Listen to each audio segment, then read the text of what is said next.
Yes. Welcome to Brisbane Airport. My name is Gert-Jan de Graaf. That spells Gert-Jan space DE space GRAAF. Again, welcome to Brisbane Airport. This is a fantastic and great day for the airport and the airport community because we're open again for international traffic, for international travelers, which is fantastic. Especially for Australian travellers, people that have an Australian passport are permanent residents. This is big news. They're able to travel back into Australia without having to go into quarantine, and it means they can flow through the terminal in a split second. It's also very good news and very important news for students and for skilled workers, because they will have that same privilege to arrive in Brisbane and go immediately into the community. And please keep your bags with you. Please do not this is an operating environment, as you can see, so it's always a little bit challenging with announcements. So my apologies for that, but we will pick up in a split second.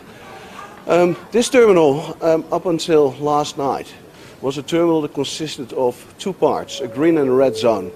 We had barricades, temporary walls, we had a lot of police officers and Queensland Health in the terminal. And as you can see today, the terminal is back to where it was before COVID. It feels really good for the airport community, it feels really good for all people working here. We will see stores opening again after being closed for 2 years. We will see people working in this terminal again after being stood down or inactive for a very long time, which is fantastic news for all families involved and for all people involved. A lot of people are asking us, how long is recovery going to take? When will the airlines be back? When will the people travel again? Well, I have to say that will take a little while. This is fantastic news, and it's a very good start, and it's more than a glimmer of hope. It indicates that there's light at the end of the tunnel. But the recovery is going to take 3 to 5 years to be back to pre-COVID levels. The reasons for that are that initially still there are large parts of the globe where people cannot travel freely into Australia. Up until the moment that visitors, and that's for leisure reasons or business reasons, can travel freely to Australia, we will see relatively low passenger volumes. But they will increase compared to today. The second reason is, for now, Australians cannot travel to all countries in the world. The most important markets for Australia, the most important markets for Brisbane Airport, New Zealand, China, Japan, India, Singapore, and even Bali, are still very difficult to travel to. But that will change, and that's all good. So if that changes, if we will be able to welcome visitors back into our country, and at the same time we will be able to fly freely to those other markets in the world, we will see recovery happening. Most important thing is consumer confidence. People need to be confident to travel again, but I'm sure that that will happen. So up until yesterday, we saw about 500 international travelers daily here at Brisbane Airport. Today that's already more than 1,000, so that's double the number we had, which is great news. But it's still a long way to go before we reach the 17,000 we had before COVID. But we will get there. We will definitely get there because we're very well positioned worldwide to welcome all those travelers back to Brisbane. And I know that my friends, people I work with, they're really keen to travel out of the country again as well. We're very well positioned as Brisbane, as Queensland. We've got a beautiful state to visit. But we need to work hard and collaboratively to make sure that our airline partners are coming back to Brisbane. Before COVID, we had 29 airlines flying to 34 destinations. Today, we've got only 10 airlines flying to 11 destinations. And some of those airlines are only flying freight. So again, we need to work really hard with Team Queensland to get all those airlines that were flying to Brisbane Airport prior to COVID back again. I said that's a collaborative effort that it requires, Team Queensland. And therefore I've asked the Minister and his team at State Government to work with us and to co-fund a campaign to get those airlines back into Brisbane. Long story short, we're very excited about what's happening today. We saw the first quarantine-free flight arriving just moments ago. That was an Air Niugini flight. We will see a flight of Singapore Airlines in a few moments coming out of customs as well, which is great news for all people involved. Few more things that are happening that are really positive. We will see Emirates Airlines increasing their operation from the 2nd of March, bringing back the A380 in July. Singapore Airlines adding 3 daily flights in February. And Fiji Airways will restart their flights tomorrow. And a little bit later in this conference, I will give John Nicol the opportunity to answer a few of your questions. He represents Fiji Airways here at Brisbane Airport. So thank you all for being here. Thank you all for being part of this glorious moment for Brisbane Airport and for our industry. And thank you all. I'm happy to take questions if you have them. Without further ado, I would like to invite Minister Stirling Hinchcliffe to say a few words as well. Thank you. Thank you, Kurt-Jan, and good to be here with you, John Nicol from Fiji Airways.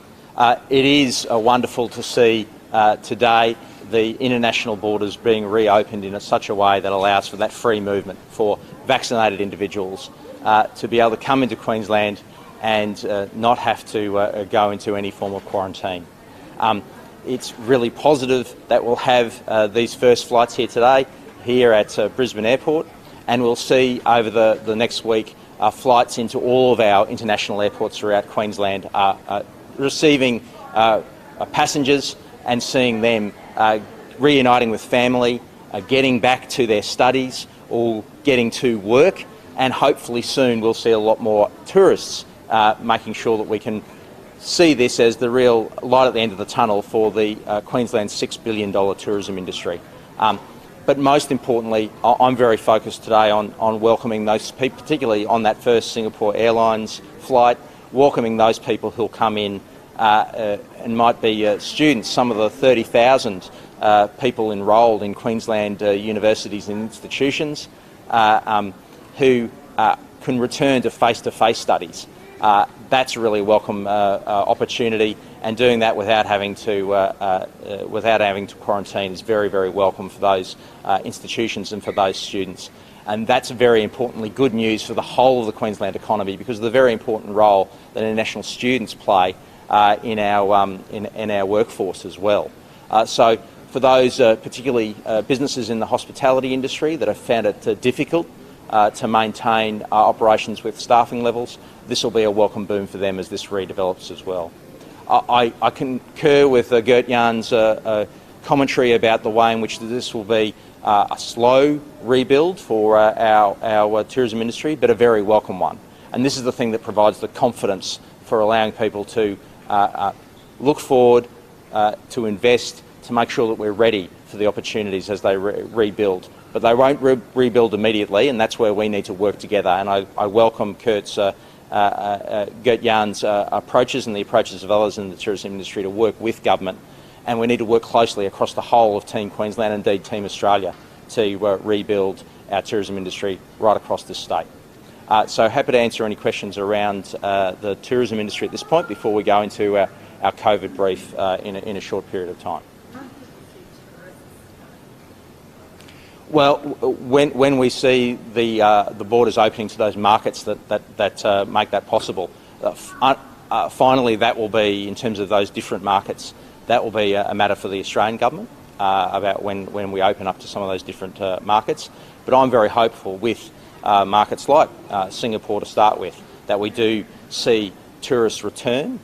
The first blush of these international arrivals taking advantage of vaccinated arrivals not being able to quarantine will be reuniting of family and friends, and that's very welcome, students and workforce, but we will see tourists coming soon, and that'll be a really welcome thing for those, particularly those parts of the Queensland tourist economy that have been so impacted by the international border closures for so long.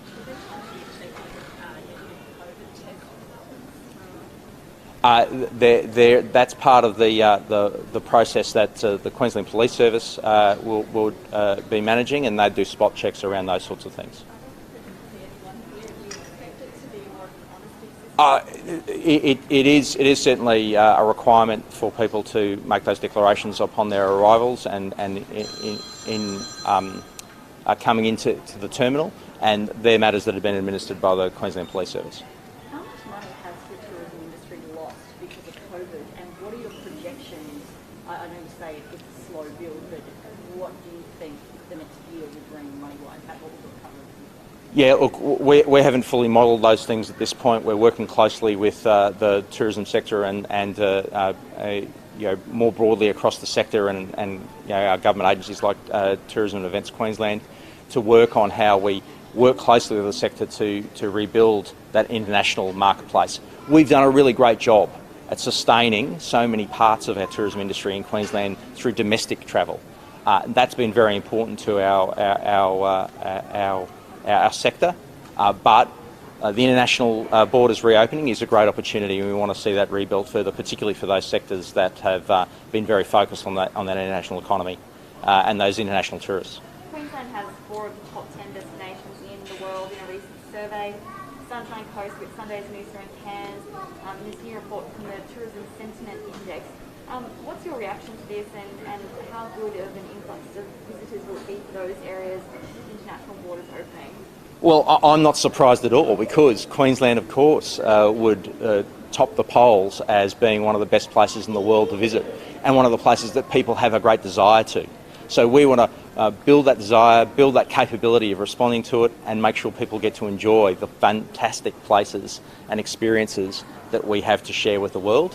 And those destinations are right up there with them. I'm just surprised it's not 10 out of 10. Even though people arriving here are double vaxxed, at least I suppose, some of those people will inevitably be sick, and a lot of them will require hospitalisation. Isn't that then putting an extra strain on our health system? Obviously, the screening processes that are put in place and requirements are the best possible measures that we've had in place. This has been done on the basis of the public health advice, but we don't see this as being a great burden on the nature of of our health system. We've heard already from Gert Jan that those numbers are modest compared to the usual international inbound numbers at this point in time. We don't expect that to grow massively quickly, as Gert Jan has attested to as well. We know that this is something that's going to positively impact on our community and our economy, particularly that family and friends being reunited. Another issue, sorry, I don't think it's the report. You obviously read that report, but Alan Forrest still have your view for that? These are matters that the Premier addressed yesterday, and we'll be discussing that as a government in the very near future, and I look forward to contributing to that. What's your own view? I think it's a matter that we need to discuss as a government, and I look forward to discussing the report. Okay. John, did anyone have any questions for John Nicol from Fiji Airways before we go on? John.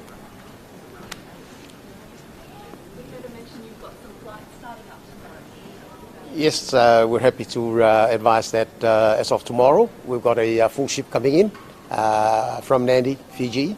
Then moving forward, we've got in February and March 5 flights a week between Brisbane. Brisbane is a very important market for us as well. Hence the reason why we're jumping to the opportunity so quickly. So 5 services February, March, and then as from April, it'll be daily services.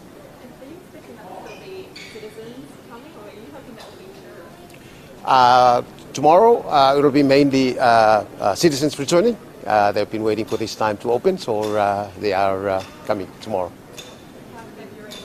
February and March we're looking at tourists, combination of tourists and VFR market. Yeah. What about the campaign? Sorry. Your campaign. Oh, yeah. We've got to introduce these services. We've got some fantastic offer in market now. We've got a 3-day sale right on now to coincide with the opening of Brisbane. Packages have been reduced by about 70%. It won't last long. So grab the opportunity while it's there. Okay. Thank you. Thanks. Thanks, John. Any questions for me?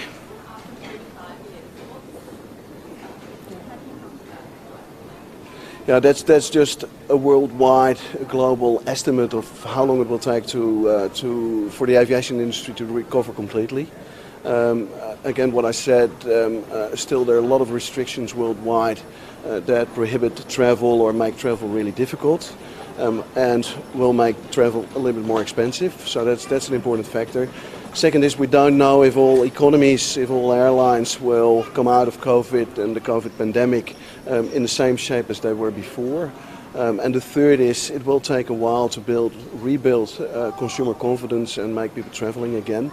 So that's why we believe that it will take about 3 to 5 years for the aviation industry to be back at 2019 levels.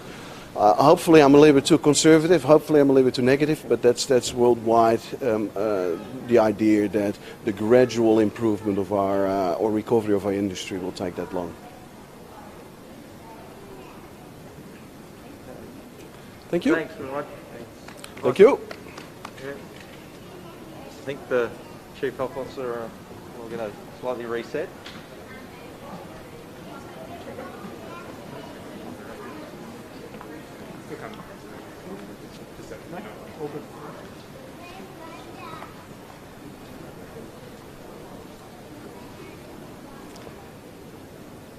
So after talking about the opportunity of seeing the international borders reopen and what that means for the Queensland's economy, it is important that we continue to update the community around the impacts of the pandemic.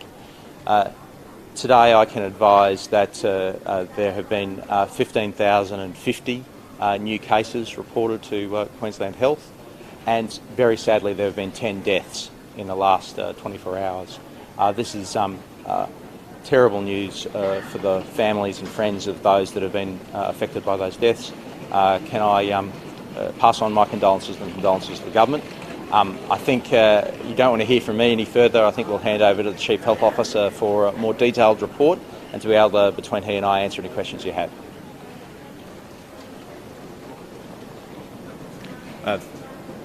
Thank you very much, Minister. Sadly, we have 10 deaths to report today. One woman in her 40s, one person in their 50s, 6 in their 80s, and 2 in their 90s. Of these, 1 was unvaccinated, 6 had received two doses, and 3 had received boosters. In terms of hospital care, we now have 884 people in hospital being treated for COVID-19, which is up from 855 yesterday. And this includes 52 patients in intensive care unit, which is actually down a bit from 54 yesterday. Of the 52 patients we have in intensive care today, 18 of them are on ventilators. But perhaps the most positive news in the last 24 hours with regard to COVID-19 is the fact that the pandemic, or this current wave of the pandemic, has clearly peaked in New South Wales. It has clearly peaked and is turning the corner in New South Wales, just over the border, just a relatively small distance from here. The modelling we have for Queensland is very similar to the modelling used for New South Wales, and so we are still very confident in our current modelling of what is going to happen globally with Queensland. We're about 2 weeks behind New South Wales in terms of the pandemic wave. That's globally for Queensland, although we expect the pandemic to affect different areas at different times. The Gold Coast, for example,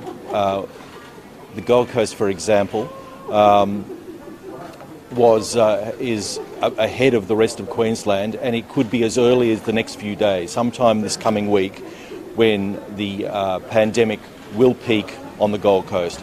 And then metropolitan Brisbane is likely to follow maybe a few days or a week after that. That is our current projections. Now, I would remind everybody that we are talking about a peak. The peak is not the end. The peak is the high point of transmission, and high points particularly of admissions to hospital. What will then happen over the ensuing weeks is that the number of cases is likely to fall at about the same rate as it has risen, although a slight caveat on that is that with the opening of schools, there's likely to be some more transmission associated with the return to schools.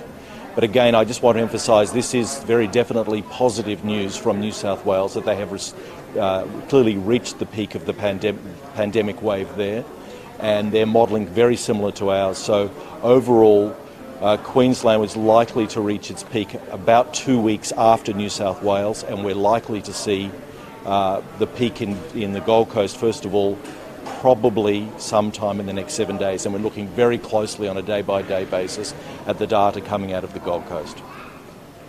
Thank you very much. Just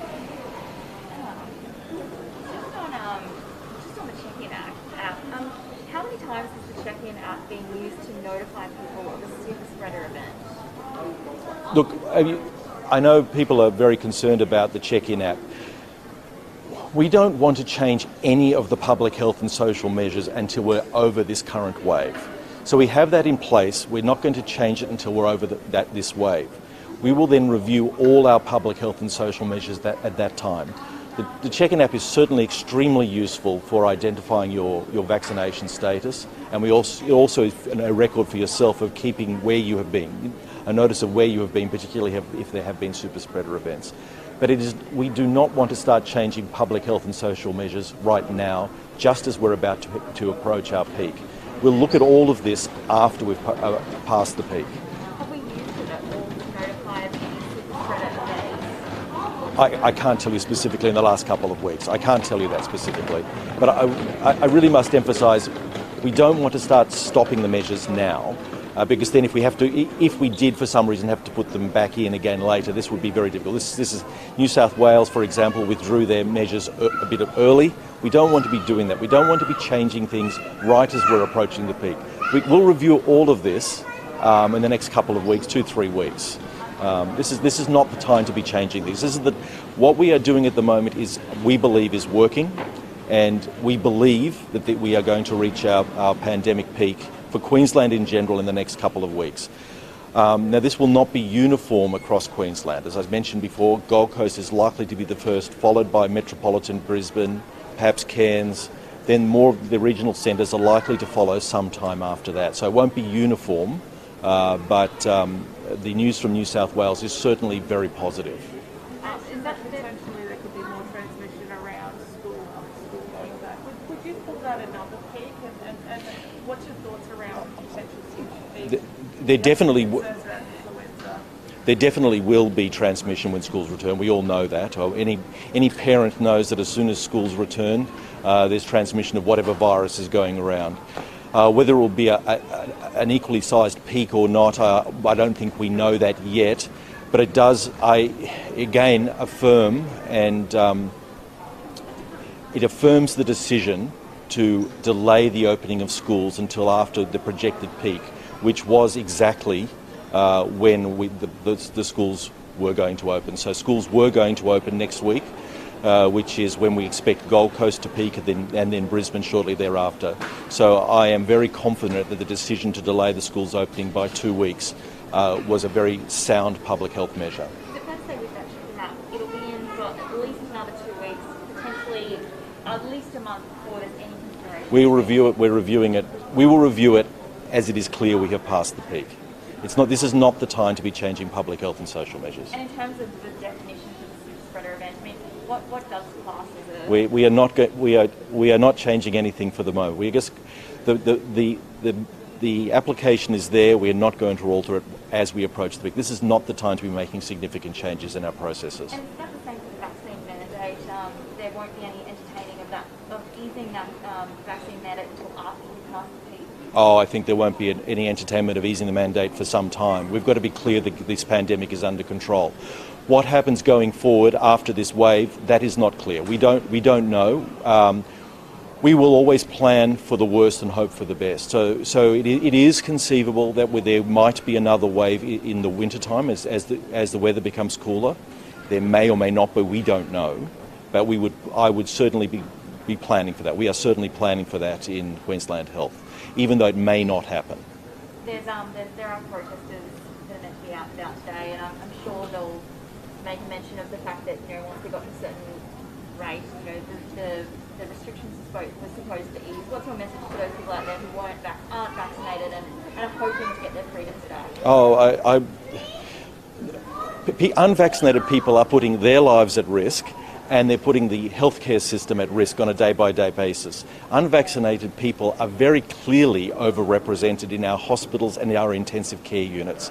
If you're unvaccinated, you're 24 times more likely to end up in intensive care units in Queensland at the moment. No, it is a very bad idea not to be vaccinated at the moment as we're approaching the peak of a pandemic. The one person who died who was not vaccinated, what age group were they in? Sorry, I don't have that information specifically. I mean, as more and more people get vaccinated, as the majority of the population get vaccinated, you will see many of the deaths and hospitalisations will be in vaccinated people. That's just because of the proportion. But the probability of dying or of ending in intensive care or in hospitals is very substantially higher if you are unvaccinated.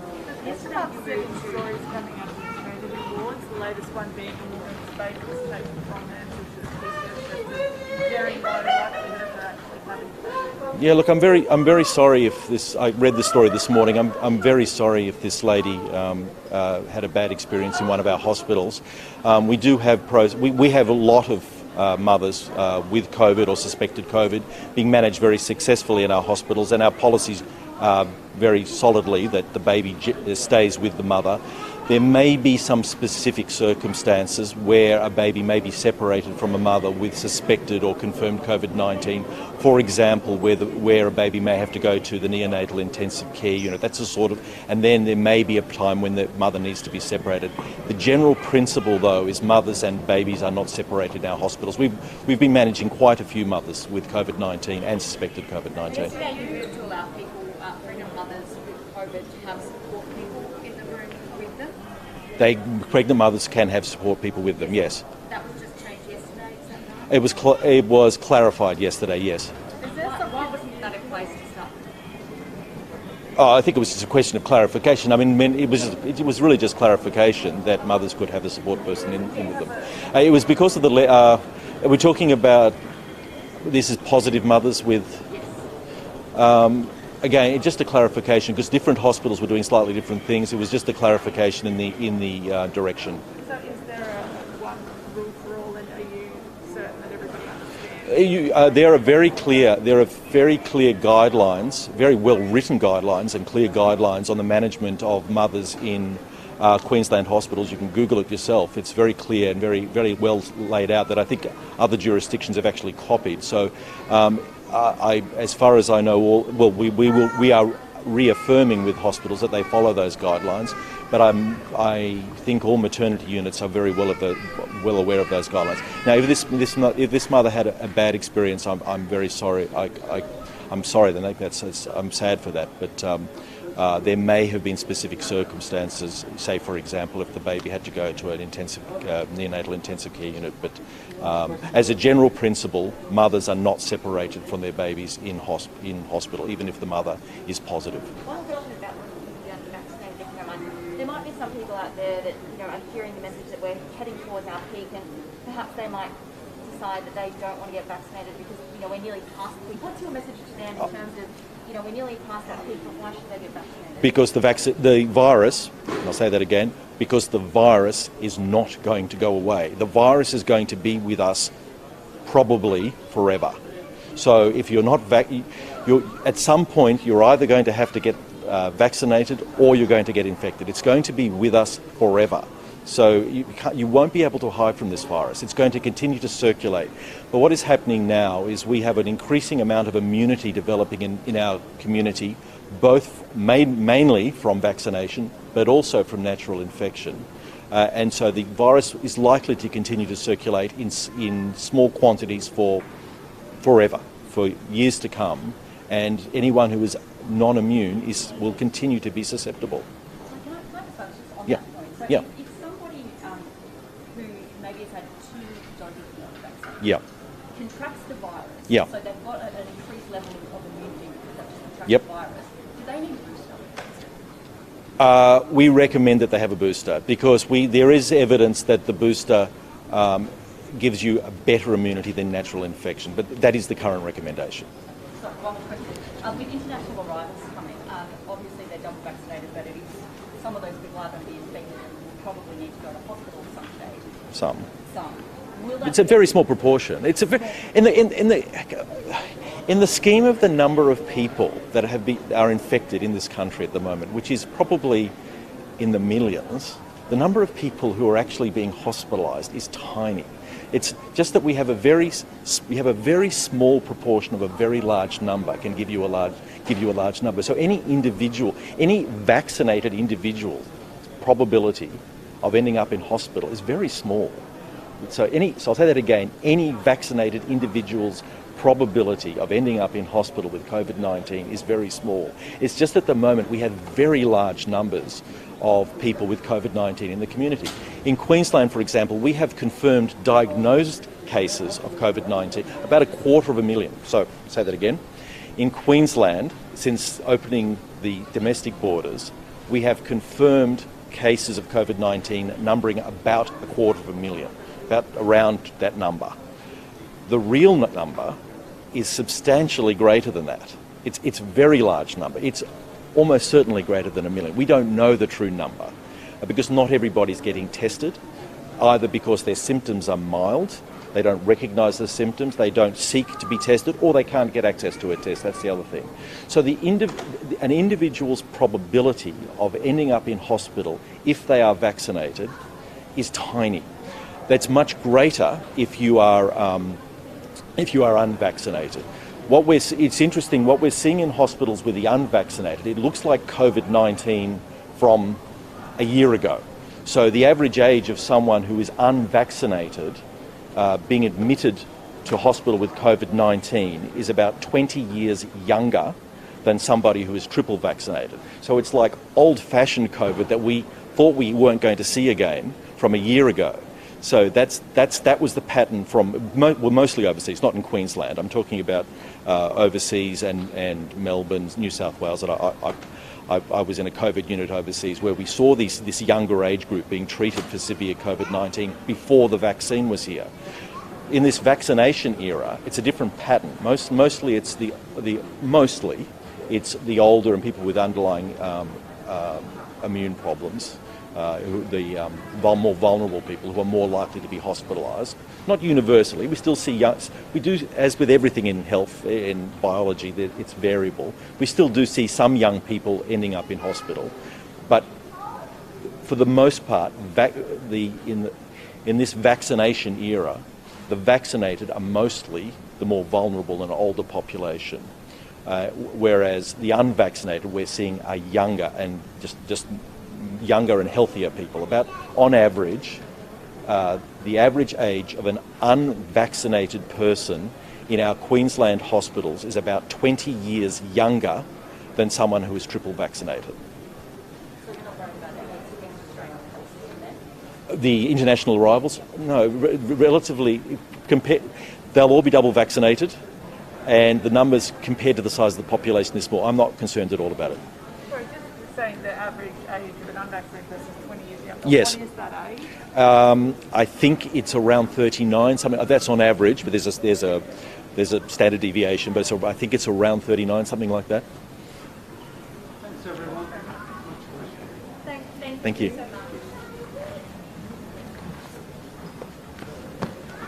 Very much.